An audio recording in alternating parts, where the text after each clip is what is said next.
কিবা বার্তা কিবা আশ্চর্য পথ বলিকারে, কোন জন সুখী হয় এই চরাচরে। আজকের ভিডিও মহাভারতের এক শিক্ষামূলক ঘটনা অবলম্বনে নির্মিত যক্ষ ও যুধিষ্ঠিরের প্রশ্নোত্তর পর্ব।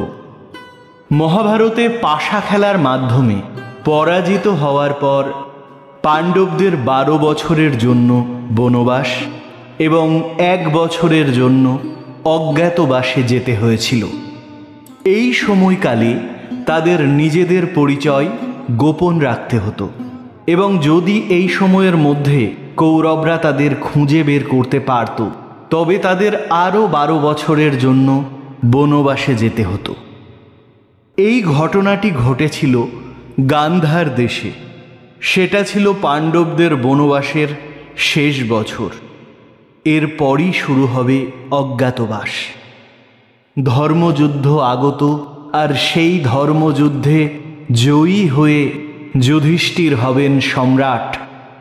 তাই যমরাজের ইচ্ছে হল ধর্মপুত্র যুধিষ্ঠিরকে একবার পরীক্ষা করে দেখার। সে কারণে যমরাজ হরিণ রূপে এক ব্রাহ্মণের অরণিমন্থ চুরি করেন। অরণিমন্থ হল একটি দণ্ড যা পাথরে ঘষে যজ্ঞের আগুন জ্বালানো হয়। তাই যজ্ঞ হানি থেকে রক্ষা পেতে ঋষি তখন যুধিষ্ঠিরের শরণাপন্ন হলেন। যুধিষ্ঠিরের কাছে এসে তিনি বললেন, আমার অরণি আর মন্থ গাছে টাঙানো ছিল। এক হরিণ এসে তার শিঙে করে আটকে নিয়ে পালিয়ে গেছে। আপনারা সেটি উদ্ধার করে দিন, যাতে আমাদের যজ্ঞের অগ্নিহোত্রের হানি না হয়। এ কথা শুনে যুধিষ্ঠির তার ভ্রাতাদের সঙ্গে নিয়ে যাত্রা করলেন হরিণের খোঁজে। বনের মধ্যে পৌঁছে হরিণকে দেখতে পেয়ে বাণ নিক্ষেপ করলেন, কিন্তু কিছুতেই বিদ্ধ করতে পারলেন না। তারপরে আর দেখা গেল না সেই হরিণকে। পঞ্চপাণ্ডব তো আর হরিণকে খুঁজে পায় না, পাবে কি করে? আসলে সে তো স্বয়ং যমরাজ, তিনি অদৃশ্য হয়ে রয়েছেন। পঞ্চপাণ্ডব বনে বনে ঘুরতে ঘুরতে গভীর জঙ্গলে এক বটবৃক্ষ তলে এসে পৌঁছল। ক্ষুধা তৃষ্ণায় কাতর হয়ে তারা সেই বট গাছের শীতল ছায়ায় আশ্রয় গ্রহণ করলেন। যুধিষ্ঠিরের আদেশে তখন নকুল বট গাছে উঠে জলের সন্ধান করলেন এবং চারিদিক লক্ষ্য করে জানালেন, জলের ধারে জন্মায় এমন অনেক গাছ দেখা যাচ্ছে, সারসের রবও শোনা যাচ্ছে, অতএব কাছেই জল পাওয়া যাবে। যুধিষ্ঠির বললেন, নকুল, তোমার ভ্রাতারা সবাই ক্লান্ত ও তৃষ্ণার্ত, তুমি খুব তাড়াতাড়ি জল নিয়ে এসো তুনে করে। নকুল গাছ থেকে নেমে সেখানে গিয়ে সারস বেষ্টিত নির্মল জলাশয় দেখে যেই জল পান করতে ঝুঁকলেন, তখনই এক দৈববাণী শুনতে পেলেন। অন্তরিক্ষ থেকে কে যেন বলছে, বৎস, এই জল আমার অধিকারে আছে, জল পানের চেষ্টা করো না। আমার একটা নিয়ম আছে, আগে আমার একটা প্রশ্নের উত্তর দাও, তারপর জল পান করো এবং নিয়ে যাও। কিন্তু পিপাসিত নকুল সেই আদেশ অগ্রাহ্য করে শীতল জল যেই পান করল, আর অমনি সে অচেতন হয়ে মাটিতে ঢলে পড়ল। নকুলের বিলম্ব হতে দেখে কুন্তিনন্দন যুধিষ্ঠির বীর সহদেবকে পাঠালেন। সেও নকুলের মতো দৈববাণী না শুনে জল স্পর্শ করা মাত্র অচেতন হয়ে মাটিতে পড়ে গেলেন। সব্যসাচী অর্জুনকে পাঠালেন, তারও একই গতি হল। তারপর ভীম দাদার আদেশ মতো সেও গেল এবং 3 ভাইকে এমন অবস্থায় দেখে সে অত্যন্ত দুঃখ পেল এবং রাগান্বিত হল। সেও দৈববাণী না শুনে জলে হাত দিল এবং তারও একই দুর্দশা হল। ভ্রাতারা কেউ ফিরে এলেন না দেখে উদ্বিগ্ন যুধিষ্ঠির নিজেই জলাশয়ের সামনে গেলেন। দেখলেন স্বর্ণময় পদ্ম শোভিত সরোবর, সেই সরোবরের তীরে ভ্রাতারা সকলে অচৈতন্য হয়ে পড়ে আছেন। যুধিষ্ঠির এসব দেখে শোকে আচ্ছন্ন হয়ে বিলাপ করতে লাগলেন। ভ্রাতাদের গায়ে আঘাতের কোনো চিহ্ন নেই এবং ভূমিতে অন্য কারো পদচিহ্নও নেই। এসব দেখে তিনি ভাবলেন, কোনো মহাপ্রাণী হয়তো বধ করেছেন এদের, অথবা দুর্যোধন কিংবা শকুনি করিয়েছে এই গুপ্ত হত্যা। এবার সরোবরে নেমে জল পান করতে গেলেন যুধিষ্ঠির। এমন সময় ওপর থেকে শুনলেন, আমি মৎস্য শৈবালভোজী বক, তোমার এই মহা তেজস্বী ভ্রাতাদের আমি পরলোকে পাঠিয়েছি। এই স্থানটি আমার অধিকারে। আগে আমার প্রশ্নের উত্তর দাও, তারপরে জল পান করো। আমার প্রশ্নের উত্তর না দিয়ে যদি জল পান করো, তাহলে তোমার অবস্থাও তোমার বাকি ভ্রাতাদের মতোই হবে। যুধিষ্ঠির বললেন, আপনি নিশ্চয়ই কোনো দেবতা। আমার মহাবীর 4 ভ্রাতাকে আপনি নিপাতিত করেছেন। আপনার কি অভিপ্রায় তা বুঝতে পারছি না। অত্যন্ত ভয় হচ্ছে আমার, কৌতূহলও হচ্ছে। ভগবান, কে আপনি? যুধিষ্ঠির তখন এই উত্তর শুনলেন, আমি যক্ষ। তখন তালগাছের মতো মহাকায় বিকটাকার সূর্য ও অগ্নির মতো তেজস্বী এক যক্ষ গাছে ভর দিয়ে দাঁড়িয়ে মেঘগম্ভীর স্বরে বললেন, আমি বহুবার বারণ করেছিলাম, তবুও তোমার ভ্রাতারা গিয়েছিল জল পান করতে, তাই মেরেছি তাদের। যুধিষ্ঠির, আগে আমার প্রশ্নের উত্তর দাও, তারপর জল পান করো। এরপর যক্ষ একে একে অনেকগুলি প্রশ্ন করলেন এবং রাজা যুধিষ্ঠিরও একে একে তার উত্তরগুলি দিলেন। কে সূর্যকে ঊর্ধ্বে রেখেছে? সূর্যের চতুর্দিকে ভ্রমণ করে কে? কে তাকে অস্তে পাঠায়? কোথায় প্রতিষ্ঠিত আছেন তিনি? যুধিষ্ঠির উত্তর দিলেন, ব্রহ্ম সূর্যকে ঊর্ধ্বে রেখেছেন। দেবগণ তার চতুর্দিকে বিচরণ করেন, আর তাকে অস্তে পাঠায় ধর্ম, এবং তিনি প্রতিষ্ঠিত আছেন সত্যে। তারপর আবার যক্ষ প্রশ্ন করলেন, ব্রাহ্মণের দেবত্ব কি কারণে হয়? কোন ধর্মের জন্য তারা সাধু? কেন তাদের মানুষ ভাব হয়? অসাধু ভাব কেন হয়? তখন আবার যুধিষ্ঠির বলতে লাগলেন, বেদ অধ্যয়নের ফলে তাদের দেবত্ব হয়, তপস্যার ফলে সাধুতা, আর তারা নশ্বর, এই জন্য তারা মানুষ, এবং সে কারণেই তাদের মানুষ ভাব হয়। তারা অসাধু হন পরনিন্দার জন্য। অর্থাৎ তিনি উত্তর দিলেন, দেবত্ব, সাধুতা, মানুষ ভাব ও অসাধু ভাব হওয়ার কারণ। তারপর আবার যক্ষ বললেন, ক্ষত্রিয়দের দেবত্ব কি? সাধু ধর্ম কি? মানুষ ভাব কি? অসাধু ভাব কি? যুধিষ্ঠির উত্তর দিলেন, অস্ত্র নিপুণতাই ক্ষত্রিয়ের দেবত্ব, যজ্ঞই সাধু ধর্ম, ভয় মানুষ ভাব, শরণাগতকে পরিত্যাগী অসাধু ভাব। তখন যক্ষ প্রশ্ন করলেন, পৃথিবী অপেক্ষা গুরুতর কে? আকাশ অপেক্ষা উচ্চতর কে?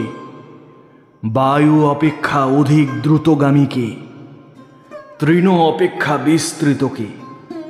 যুধিষ্ঠির উত্তর দিলেন, মাতা পৃথিবী অপেক্ষা গুরুতর, আকাশ অপেক্ষা উচ্চতর হলেন পিতা, বায়ু অপেক্ষা দ্রুতগামী মন, আর চিন্তা হল তৃণ অপেক্ষা বিস্তৃত। তখন যক্ষ জিজ্ঞাসা করলেন, সুপ্ত হয়েও চক্ষু মুদ্রিত করে না কে? জন্মগ্রহণ করেও স্পন্দিত হয় না কে? কার হৃদয় নেই, বেগ দ্বারা বৃদ্ধি পায় কে? যুধিষ্ঠির উত্তর দিলেন, নিদ্রাকালেও চক্ষু মুদ্রিত করে না মৎস্য, অণ্ড প্রসূত হয়েও স্পন্দিত হয় না, আর পাষাণের হৃদয় নেই এবং বেগ দ্বারা বৃদ্ধি পায় নদী।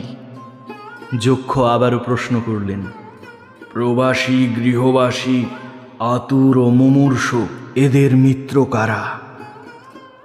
যুধিষ্ঠির বললেন, প্রবাসীর মিত্র সঙ্গী, গৃহবাসীর মিত্র ভার্যা, চিকিৎসক আতুরের মিত্র, আর মুমূর্ষের মিত্র দান।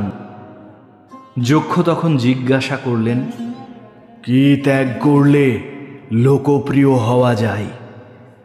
কি ত্যাগ করলে শোক হয় না?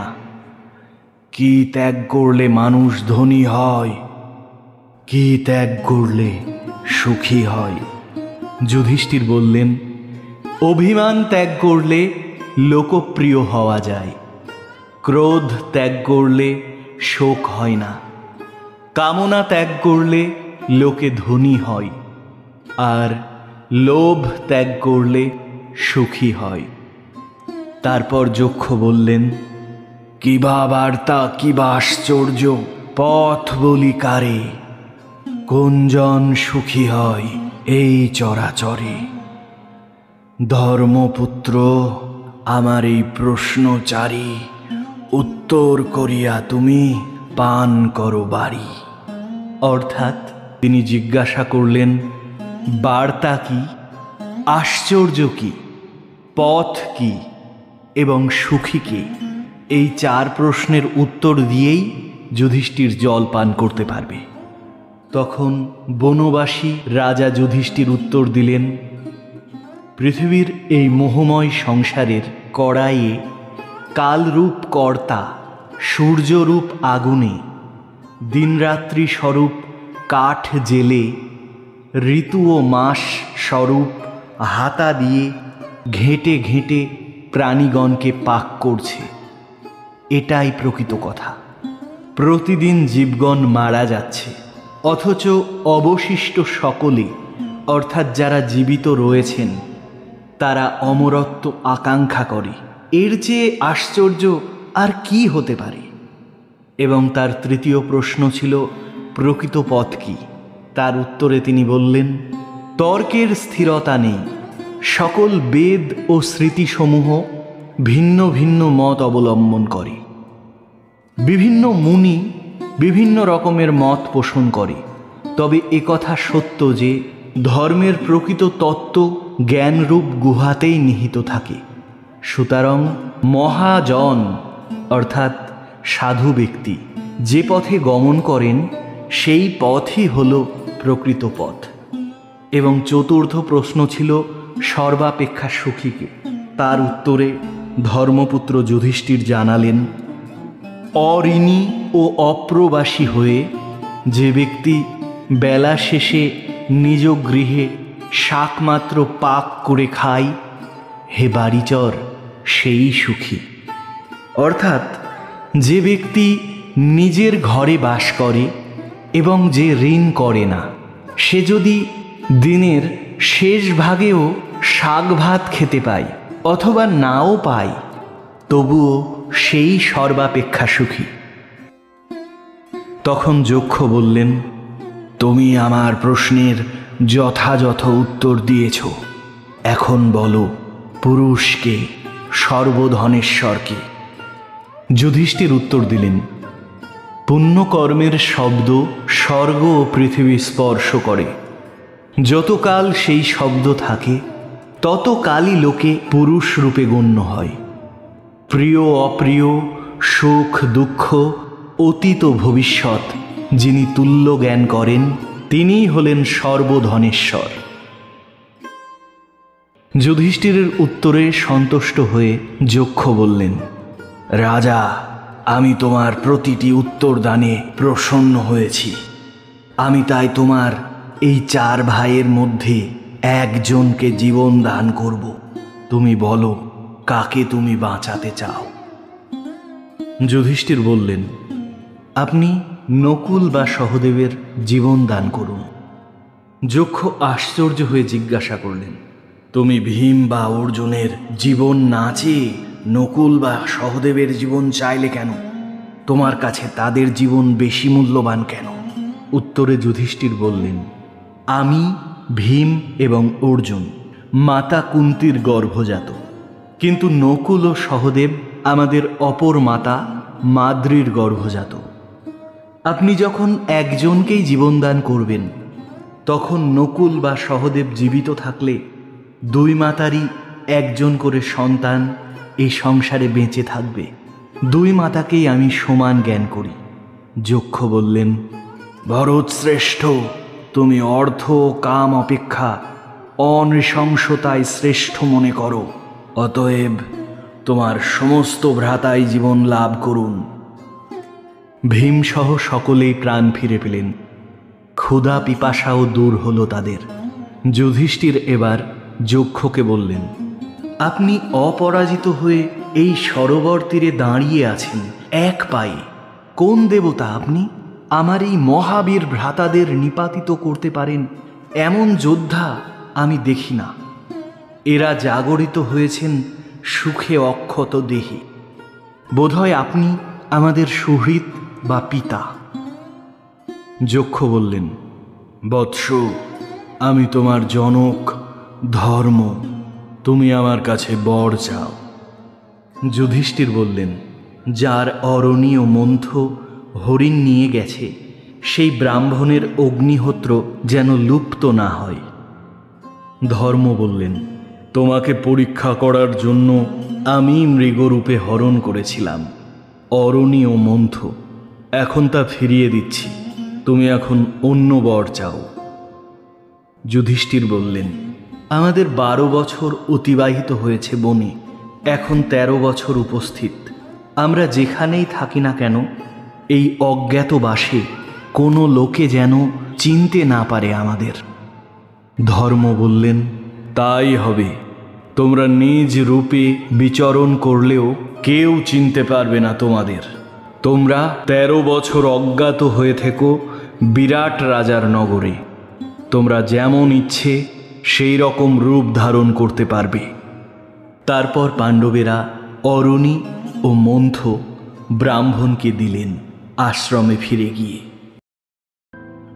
আজকের গল্প এখানেই শেষ হচ্ছে। আপনারা যারা এখনো আমার চ্যানেলটি সাবস্ক্রাইব করেননি, অবিলম্বে আমাদের চ্যানেলটিকে সাবস্ক্রাইব করে দিন এবং পাশে থাকা বেল আইকনটি প্রেস করে দিন। দেখা হচ্ছে পরবর্তী গল্পে।